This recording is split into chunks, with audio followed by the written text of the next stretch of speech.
আমাদের লবণচড়ার petrol party petrol করাকালীন ভোরবেলায় ভোর অনুমান 6:30টার দিকে টহল করতেছিল। তখন পল্লী বিদ্যুতের ওইখানে রিশাদ পরিবহনতে একজনকে নামতে দেখে।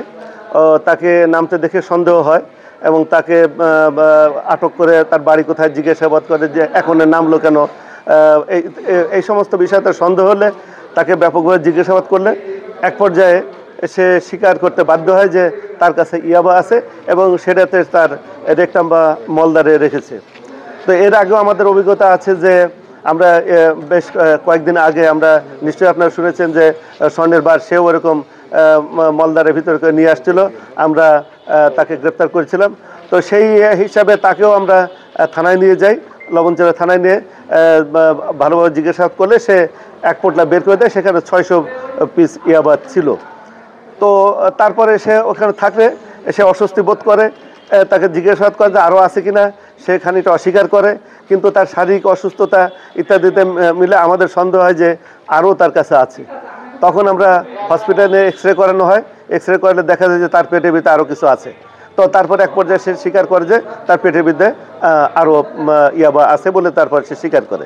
তো এই পর্যায়ে আমরা তারপরে হসপিটালে ভর্তি করা হয়, তারপরে ডাক্তারের প্রেসক্রিপশন মোতাবেক তাকে ওষুধ খাওয়ানো হয়েছে। এখন সে হয়তো আমাদের কাছে কিছুক্ষণ পরে ভিতরেই ওইগুলো পেটের থেকে, ওর নাম হচ্ছে উজ্জ্বল শেখ, 42 বছর বয়স, বাড়ি নড়াইল জেলায়। ওই ঢাকা থেকে আসছিল, সে ঢাকা থেকে আসছে বলছে, ঢাকার গাড়ি পরিবহনে আসছিল, তার বক্তব্য অনুযায়ী ঢাকা থেকে আসছে।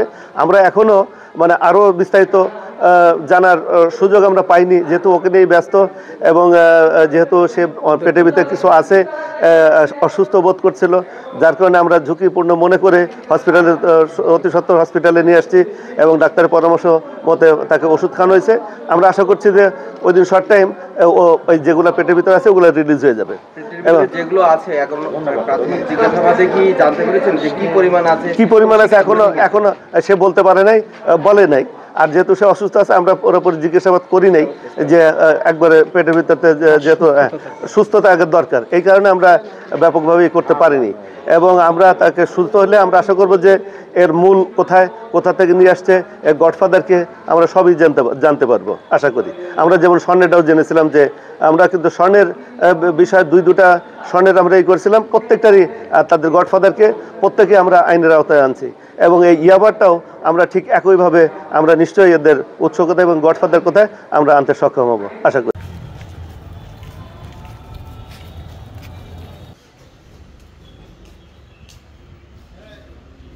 আমি বিজনেসম্যান, আমার মান সম্মানের নিয়ে খেলতে দেন আপনাদের।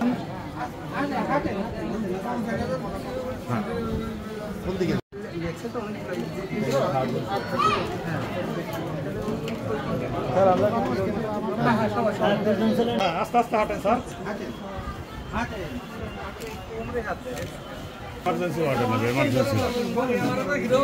এমার্জেন্সি তো এই পাশে একটু সাইড দিয়ে দেন।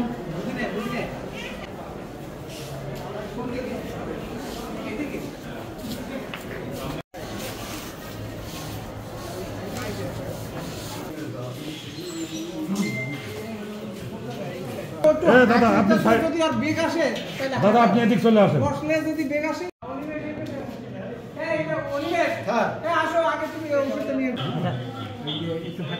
হাঁটাচলা করেন, হাঁটাচলা করেন। 10-15 টাকা দিয়ে বলছি। কোথায় পৌঁছতে হবে?